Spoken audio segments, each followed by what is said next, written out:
Assalamualaikum warahmatullahi wabarakatuh. Waalaikumsalam warahmatullahi wabarakatuh. Alhamdulillahirabbil alamin.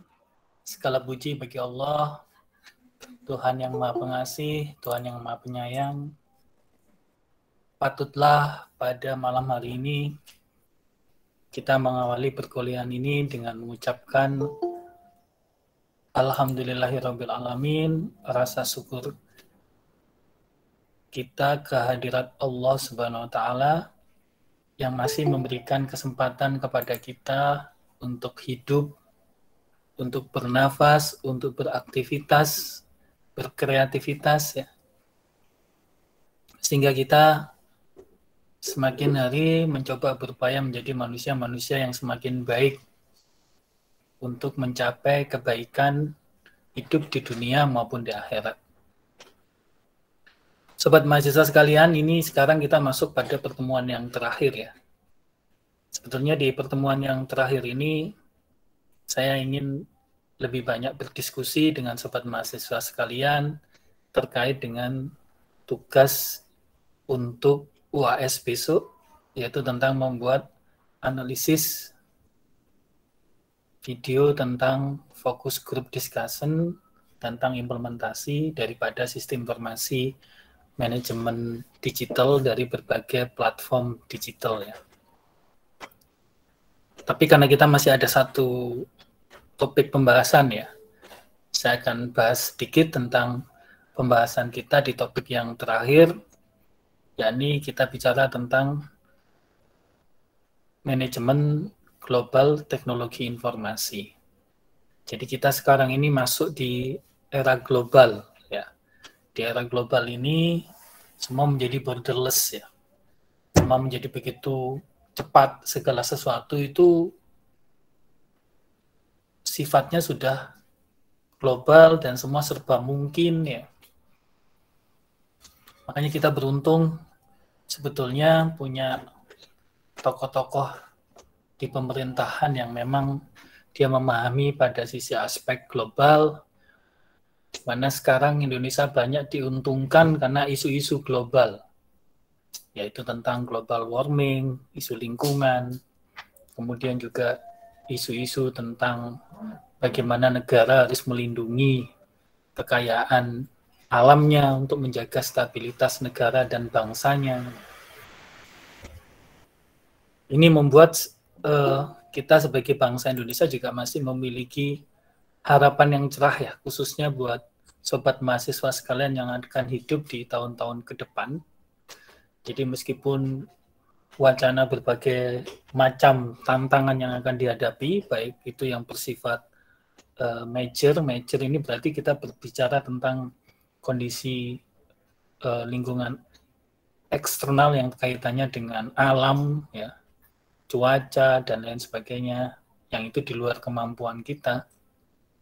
Tapi pada konteks-konteks di mana kita hidup di satu negara yang memiliki kekayaan alam yang melimpah, ini juga menjadi satu keunggulan buat negara Indonesia. Jadi Indonesia ini punya keunggulan demografis dan keunggulan kekayaan alam yang melimpah. Nah ini harus benar-benar nanti bisa dijadikan sebagai salah satu modal besar ya buat bangsa ini untuk bisa menjadi lebih baik dan lebih maju. Nah, kaitannya dengan itu, sobat mahasiswa sekalian, pada manajemen teknologi juga kita bicara tentang bagaimana di dunia global ini bahwa semua sudah menggunakan platform digital ya. Jadi kalau kita bicara tentang platform digital berarti semua serba cepat ya, semua serba otomatisasi ya. Contoh misalkan dulu zaman saya masih kecil itu melihat mobil bisa berbicara itu kayaknya sebuah impian yang begitu tinggi, yang angan-angan kosong mungkin bahkan ya. Tapi sekarang itu sudah bisa terwujud. Jadi kekuatan otak manusia, kemudian dengan IoT-nya, sekarang ada platform revolusi industri 4.0, apalagi nanti kalau sudah 5.0, 5.0, nah itu akan berubah nantinya. Sekarang sudah dimulai. Tapi ada satu yang tidak bisa tergantikan, yaitu peran daripada kemampuan analisis ya dari manusia yang di situ bisa memunculkan yang namanya intuisi. Nah, itu tidak bisa digantikan karena mesin tidak bisa punya intuisi. Karena intuisi itu gabungan antara cipta, rasa, dan karsa. Mesin itu tergantung formulanya, tergantung bahasa numeriknya, tergantung desain sistemnya ya. Tapi kalau intuisi itu kecepatannya melebihi otak kita. Bahkan Einstein sudah mengatakan bahwa kecepatan alam bawah sadar itu 10 kali lipat lebih cepat daripada otak kita. Baik, sobat mahasiswa sekalian, saya akan share materi pertemuan terakhir ini. Ini sudah saya sharekan juga di e-learning ya.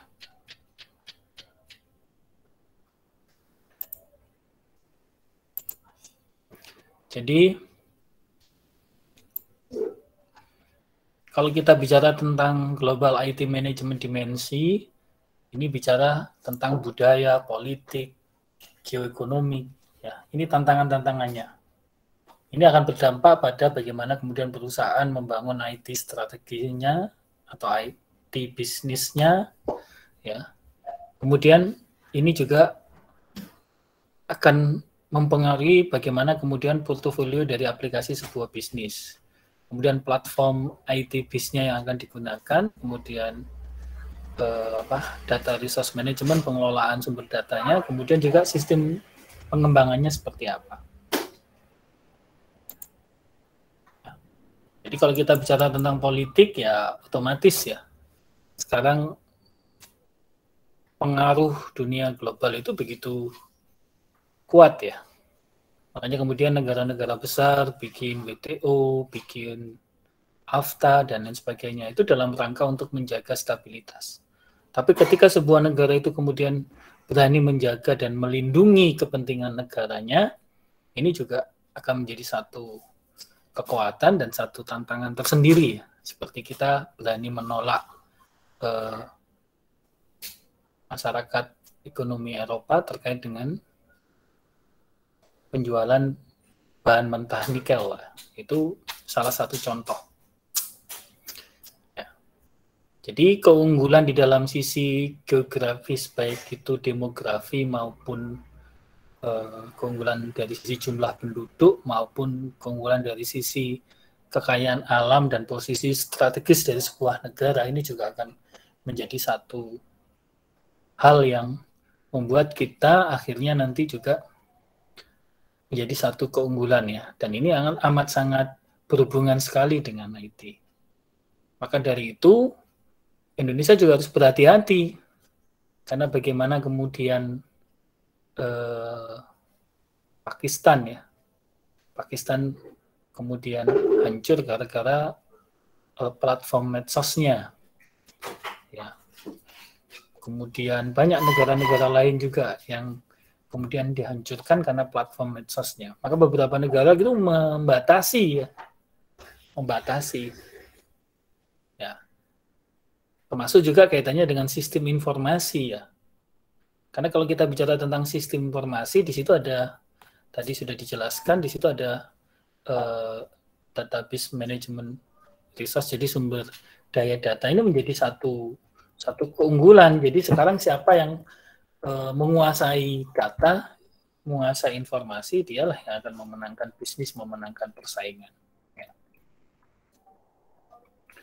Kemudian apa sih yang harus dilakukan di dalam transformasi bisnis ya, dalam pengelolaan IT ya. Jadi di sini kalau kita bicara tentang global business ya, berarti kita bicara tentang global customer, global product, global operation, kemudian global resources, dan global kolaborasi. Jadi tidak mungkin sekarang, nah, apalagi kalau perusahaan sudah go public, otomatis dia secara kepemilikan menjadi global ya. Maka dari itu beruntunglah kita beberapa aset strategis kita itu sudah kembali menjadi saham kepemilikannya tertinggi di Indonesia. Itu juga akan membawa dampak ya terhadap kemajuan bisnis yang lain. Nah, kaitannya dengan itu, kita bicara tentang global IT platform, berarti di sini kita harus tahu bagaimana kemudian kita mengelola hardware, software, data resource, kemudian telekomunikasi network, ya, kemudian computing facilities. Ya. Semuanya itu harus bisa mendukung operasional bisnis secara global. Ya. Ini penting, makanya sekarang kita misalkan bicara tentang server jebol udah selesai, ya. Itu berapa kerugian yang akan terjadi? Nah, itu. Maka dari itu ini akan membawa dampak yang cukup kuat ya, cukup besar. Nah, bahkan secara keberadaan IT platform ini juga akan membawa dampak ya, baik secara kultural maupun secara politikal. Ya. Bagi salah satu contoh ya. Tahun 2021 ini Asia itu yang menggunakan internet itu sudah 2,6 miliar ya. Dan 2,6 miliar itu kurang lebih sudah 51,8% dari seluruh populasi yang ada di Asia. Ya, kita bicara Asia saja dulu. Ya. Di negara-negara lain juga sama ya. Ya, tapi terbesar itu adalah Asia. Asia itu 51%. Makanya Asia menjadi pangsa pasar terbesar, termasuk di dalamnya adalah Indonesia. Asia. Ya, memang motornya Cina, India sih ya itu ya. Ya, kalau kita lihat ini, Cina, India, kemudian Amerika, Indonesia, pengguna internet terbesar di dunia. Brasil, Nigeria, Jepang. Nah, makanya Indonesia itu menjadi satu pasar strategis. Makanya kenapa banyak platform di Indonesia, platform-platform sosial media itu berkembang cukup pesat ya. Contohnya misalkan YouTube. YouTube itu 93,8% ya digunakan. Kemudian WhatsApp 87,7%, Instagram 86,6%.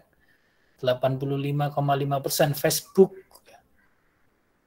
Jadi orang Indonesia itu suka menggunakan YouTube, WhatsApp, Instagram, Facebook, Twitter. Ya.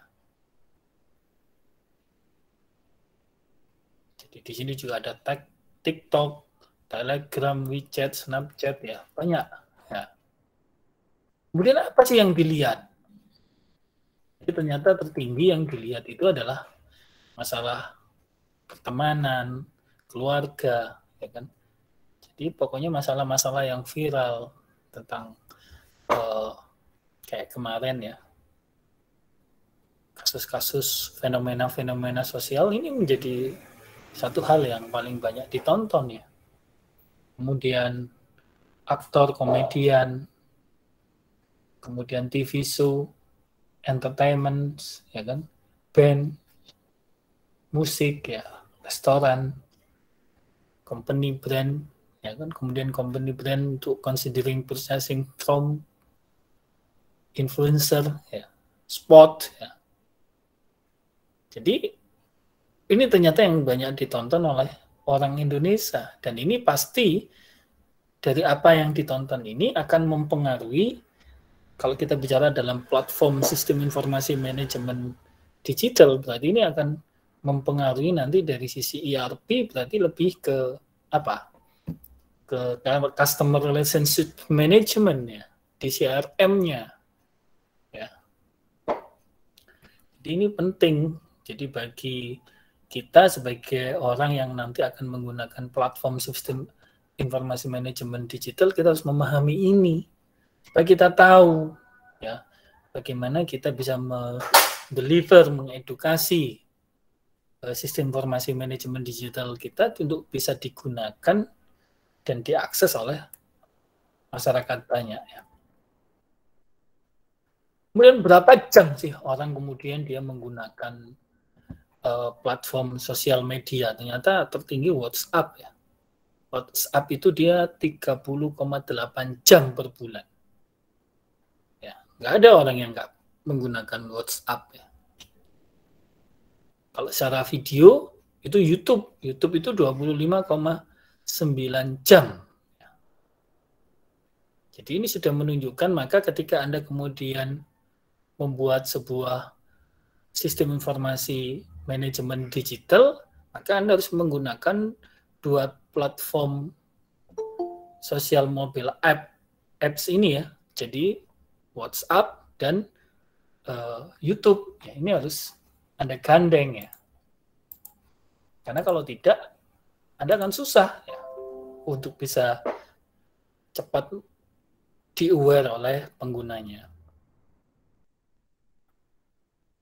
Jadi apa saja sih isu-isu terkait dengan akses data secara global? Jadi sekarang aliran data itu lintas batas.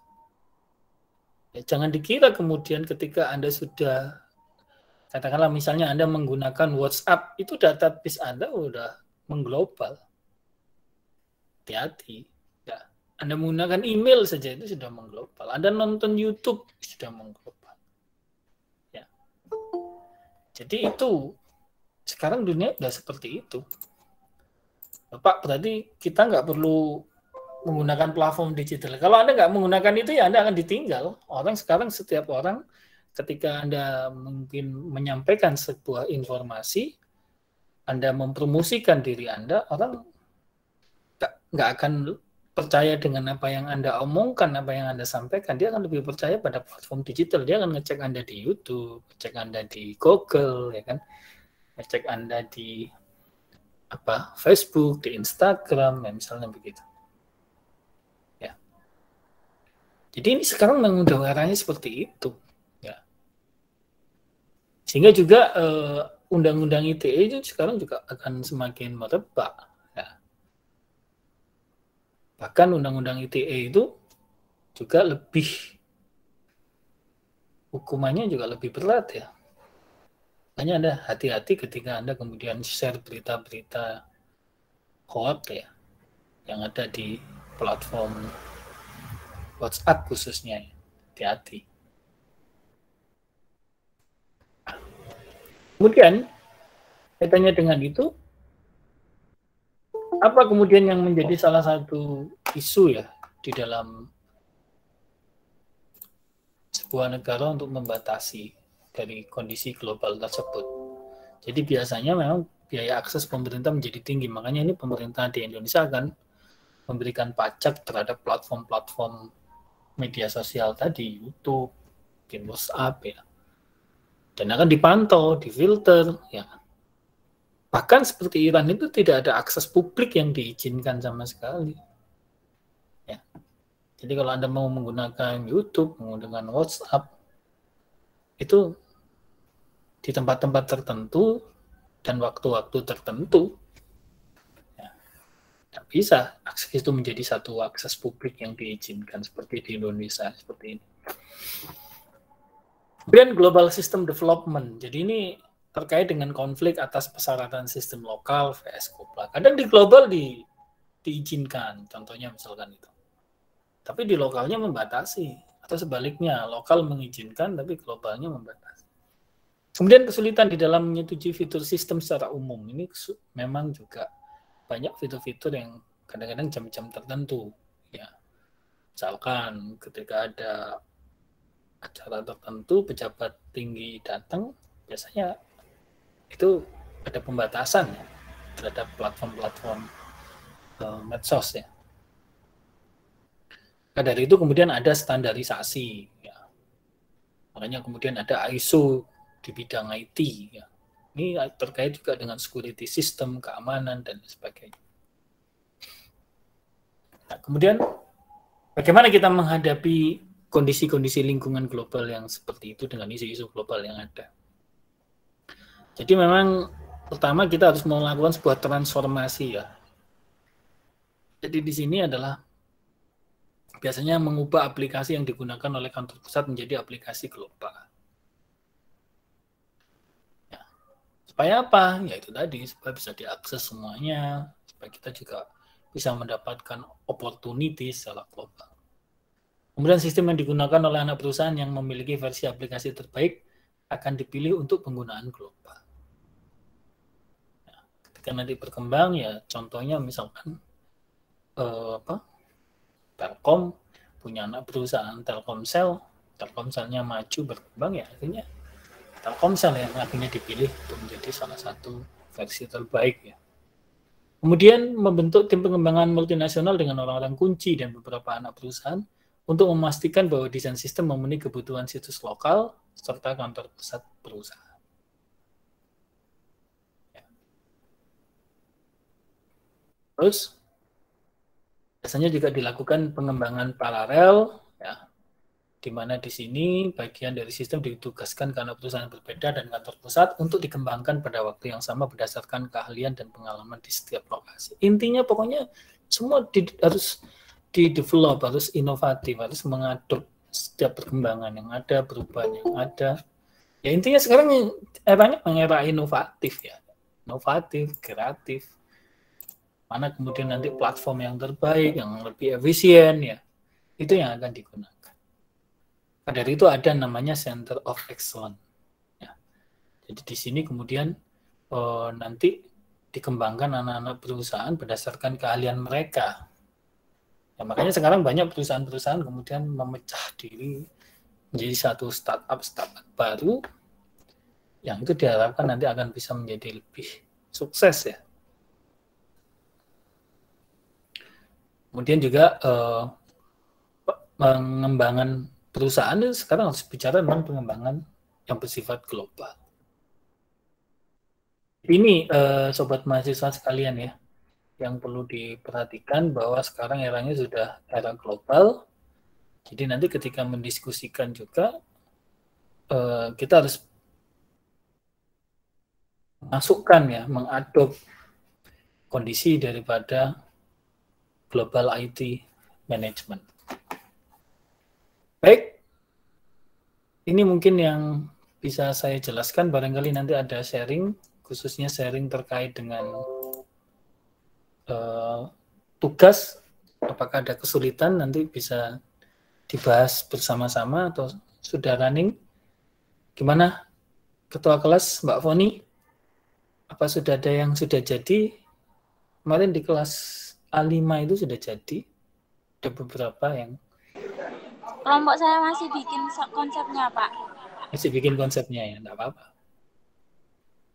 Jadi intinya itu, pokoknya intinya nanti setiap orang harus bisa menjelaskan. Nanti semakin, bagaimana kemudian indikator penilaiannya ya, semakin Anda lengkap ya, nilainya akan semakin bagus ya.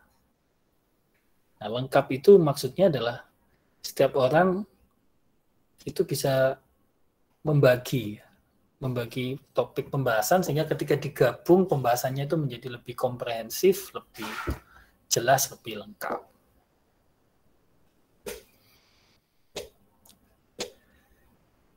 Tapi nggak kesulitan kan untuk mengerjakan itu, Mbak Foni? Insya Allah nggak ada, Pak. Oke.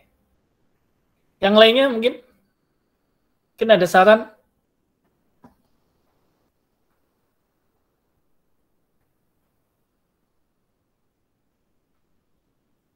Jadi juga pertemuan hari ini nggak ada tugas ya, fokus di membuat video itu aja ya. Dikumpulkan pada saat UAS ya.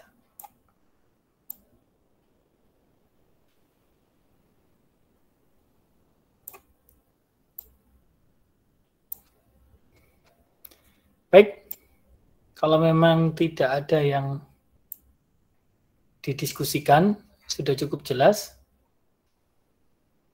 saya akan absen dulu ya. Silakan kameranya dihidupin.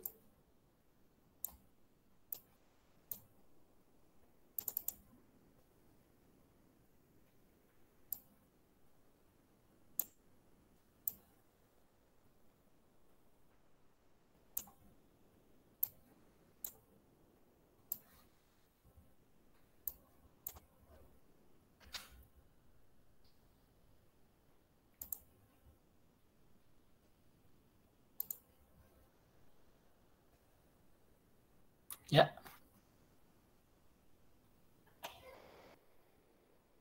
Hari ini ada 32 yang hadir ya. Nanti kalau ada yang izin silakan ke Mbak Foni.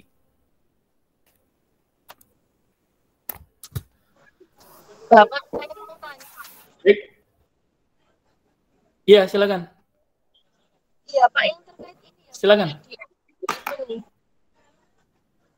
Itu kan ada Ya. keterangannya identitasnya pengguna platform SIM digital. Itu maksudnya yang menggunakan atau gimana, Pak?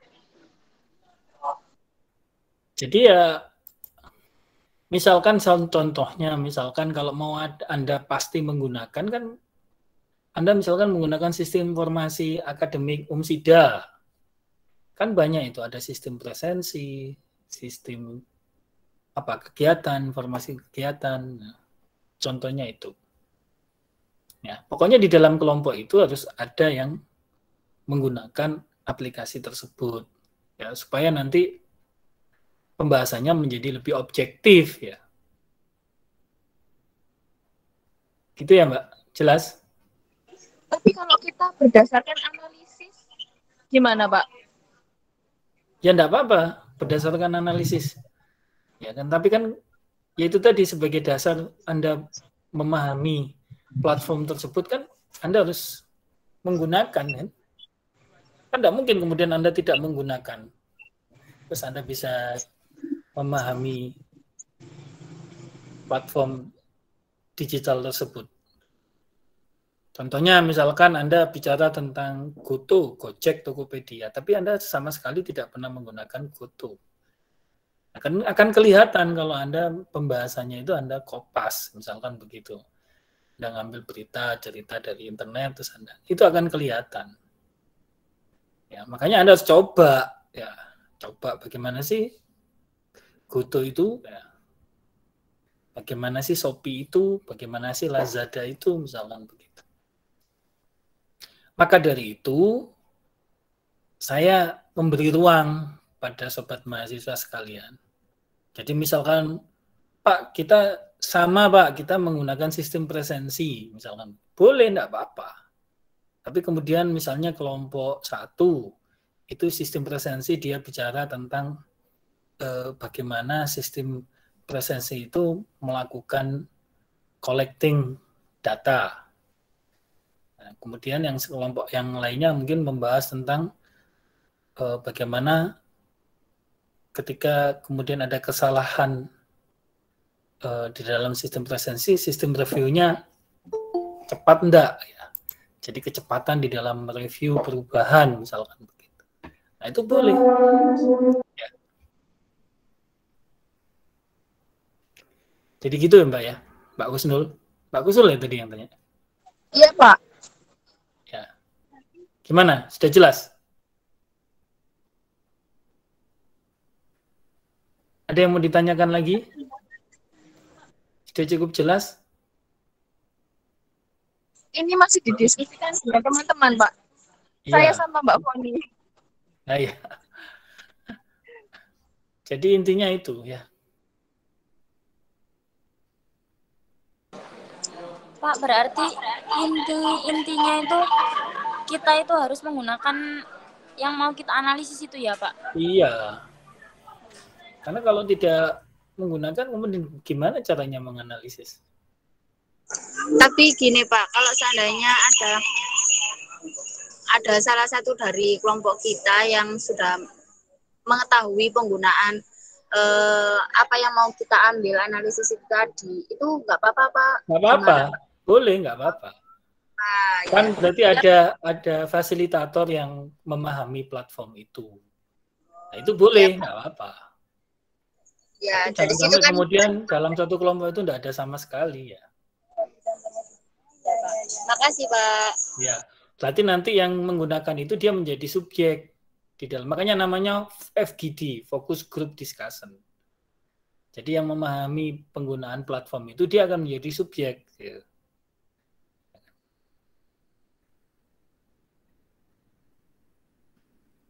Makanya namanya FGD di situ maksudnya ya. Jadi enggak harus semua kemudian menggunakan platform itu, enggak. salah satu di dalam kelompok itu ada satu orang misalkan yang pernah menggunakan sistem itu, ya itu boleh, tidak apa-apa. Tapi jangan sampai kemudian Anda milih objek yang kemudian di dalam kelompok Anda tidak ada satupun yang pernah menggunakan itu. Nah, gimana kemudian objektivitas dari analisisnya?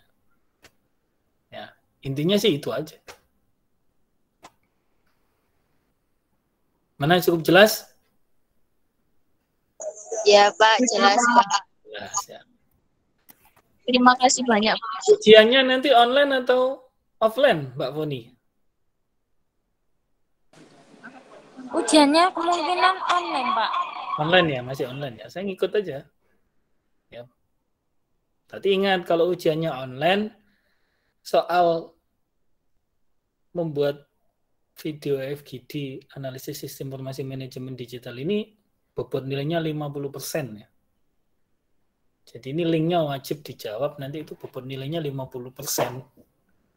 Kalau Anda sudah mengerjakan ini, ya jaminan kelulusannya tinggi gitu aja. Baik Sobat Mahasiswa sekalian, kalau memang sudah tidak ada pertanyaan, sampai ketemu untuk ujian akhir semester. Saya berdoa semoga Sobat Mahasiswa sekalian selalu sehat, ya. Selalu diberikan oleh Allah kemudahan di dalam kehidupannya, dimudahkan rezekinya, diluaskan ilmunya, ya, kesabarannya, kebijaksanaannya, dan selalu mendapatkan pertolongan untuk mencapai impian dan cita-citanya. Semoga Allah mengijabahi doa kita semua. Terima kasih, saya akhiri sekian. Assalamualaikum warahmatullahi wabarakatuh. Waalaikumsalam. Waalaikumsalam warahmatullahi wabarakatuh. Ya. Salam.